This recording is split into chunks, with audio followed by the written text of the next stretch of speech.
Muhaimin Iskandar, calon wakil presiden nomor urut 1 dalam debat kemarin malam bertanya tentang kerusakan iklim lingkungan hidup kepada calon wakil presiden nomor urut 3, Mahfud MD. Muhaimin bahkan menyebut tentang bencana ekologis dan mengajak semua warga untuk bertobat.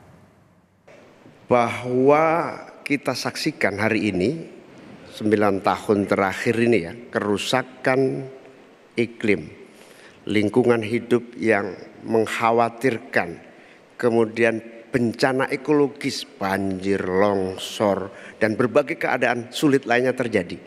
Ini bukan main-main, ini serius. Nah, kalau mau jujur, kiamat makin dekat ini. Kok dianggap biasa-biasa saja, gimana Pak Mahfud? Karena itu saya ingin menyampaikan data-data penting nih, catatan saya ini.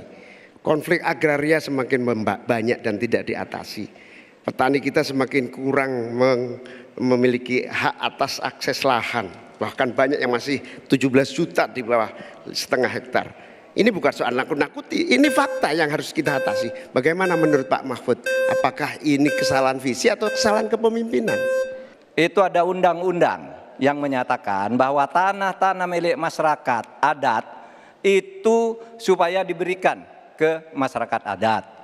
Nah, pada waktu itu pemerintah itu mempunyai Inspektorat Jenderal Agraria.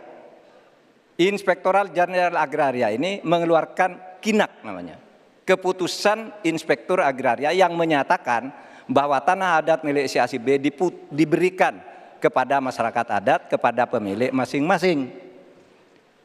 Nah, tetapi sesudah zaman Orde Baru muncul BPN, sehingga dikatakan bahwa yang disebut sebagai produk KINAK itu bukan bernilai sertifikat, sehingga menjadi mentah lagi Pak persoalannya. Jadi tumpang tindih sertifikat. Bencana ekologis di mana-mana. Saya tidak menyalahkan siapapun ya. Ini sebuah fakta yang harus kita antisipasi bersama dengan baik-baik, bahwa kita sedang mengalami ancaman bahaya lingkungan dan krisis iklim yang sangat mengerikan.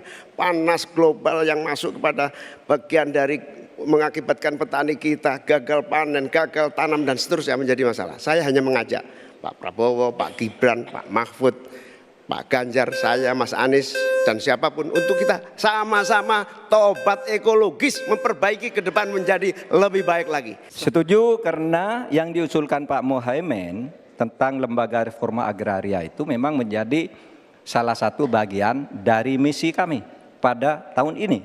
Jadi kami punya tim reformasi hukum nasional yang melibatkan pakar dari berbagai kampus. Kesimpulannya, masalah agraria ini harus ada sebuah badan khusus yang nanti menangani.